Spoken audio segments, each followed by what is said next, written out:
Bref, depuis tout petit, j'ai cru que faire des abdos, c'était ça. Contracter fort, rentrer le ventre, souffrir un peu, montrer que t'es solide quoi.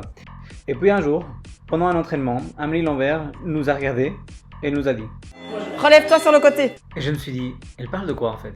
Qu'on ne se couche pas comme ça, d'accord? On se couche un peu sur le côté pour ne pas faire d'hyperpression au niveau abdominal. Sur les réseaux, au crossfit, en salle, tout le monde fait des abdos comme ça. Tout le monde pousse. Tout le monde est hyper précis. Bref, je ne sais pas faire des abdos. Mais Amélie, oui, donc je vous laisse avec elle. Sur les réseaux, il y a encore peu d'influenceurs qui sont calés sur les normopressifs et hypopressifs.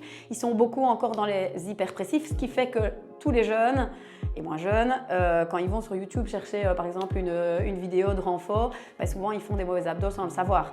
Il y a aussi la difficulté des ados, enfin moi je travaille avec des ados et donc je vois un peu ça, où même certaines qui ne sont pas sportives à l'adolescence commencent à changer un peu de corps et donc elles décident du jour au lendemain de faire des abdos en mettant leurs pieds en dessous du lit, en faisant des crunchs et en faire 100 par jour, en se disant ben voilà, on va contrôler un petit peu la prise de poids, le changement de corps, etc. Et tout ça, vu que c'est pas contrôlé, en fait, ça entraîne vraiment des soucis. C'est pas forcément que les sportifs ou, je veux dire, les nanas en situation postnatale qui ont des fuites urinaires. Parfois, on est assez étonnés. Des abdos non hyperpressives, ça veut dire quoi en fait? Un abdo non hyperpressif, c'est un abdo qui n'entraîne pas d'hyperpression abdominale. Et donc, c'est soit un normopressif où on a une pression contrôlée au niveau abdomen, mais il n'y en a pas de trop, soit un hypopressif où là, on fait intervenir une diminution vraiment de pression abdominale. Et ça, c'est plus souvent chez un kiné postnatal ou chez un kiné qui est formé en périnéologie. Et à ce moment-là, on fait plus souvent des hypopressifs dans ce cadre-là. Mais après, ça peut intervenir dans n'importe quel cours de sport. Les hypopressifs sont bons pour tout le monde et pas que pour les nanas.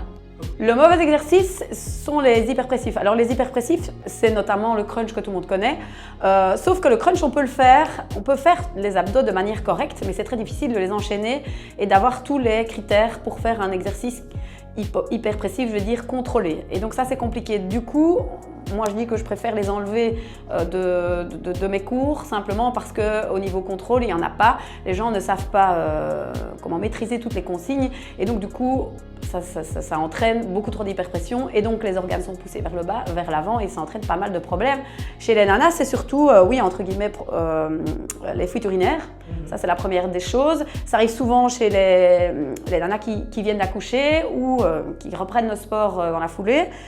Il y a des possibilités malheureusement de diastasis abdominale, donc diastasis des grands droits, ça veut dire que la ligne blanche des grands droits, donc les grands droits c'est les tablettes de chocolat, donc la ligne blanche en fait s'écarte, sauf que quand les fibres sont complètement écartées, on ne sait plus les raccrocher. Quand elles sont décrochées, pendant la grossesse, elles viennent normalement s'écarter et elles se maintiennent, je vais dire, à grande amplitude, mais si elles sont décrochées, on ne sait plus vraiment raccrocher.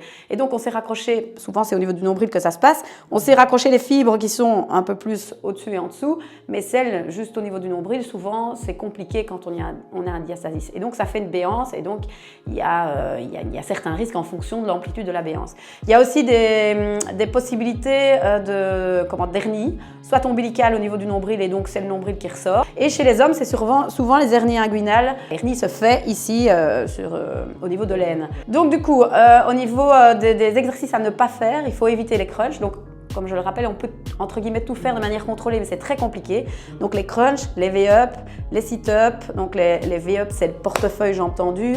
Les sit-up, c'est la même chose, mais jambes fléchies. Voilà, tout ce qui est toast to bar, c'est compliqué aussi à corriger. Voilà, c'est des exercices qui arrivent souvent en gym et au crossfit. Il y a certaines disciplines où il y a quand même plus de risques que d'autres.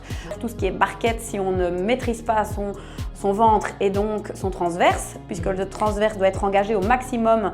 Donc le transverse, c'est le muscle qui permet de rentrer son ventre. C'est important qu'il soit tout le temps actif dans les situations de gainage. Et donc, voilà, ça c'est les plus connus au niveau mauvais abdos. Et donc, quels sont les bons abdos à faire? Alors, les bons exercices à faire, il y a tout ce qui est normopressif, donc tout ce qui est gainage des variantes, avec instabilité, sans instabilité, pied en hauteur, main en hauteur, pardon. Enfin, pied ou main, mais ça dépend. Si on met les pieds plus haut, c'est plus dur. Si on met les mains plus haut, c'est plus facile. Travail avec le Swiss Ball, il y a moyen de faire vraiment beaucoup d'exercices. C'est un peu les exercices que vous avez vus avec les enfants juste avant. En fait, c'est important dans la prise en charge abdominale de ne pas travailler que l'avant du corps. Donc, les obliques sont à travailler et le gainage gainage dorsal est à travailler. Or, ils sont souvent mis de côté parce qu'on les oublie. C'est pas une question de vouloir juste travailler l'avant du corps, c'est juste qu'en fait, on ne sait pas que la gaine abdominale, c'est ça qui vous entoure et en fait, tout doit être solide. Si c'est déforcé d'un côté, il y a des risques de blessures voilà, et autres, oui, des risques dans la vie quotidienne, même quand on porte une charge, etc. Il faut vraiment que toute la sangle abdominale soit retravaillée et donc il faut mettre un point d'honneur sur le gainage latéral et sur le gainage dorsal. Voilà.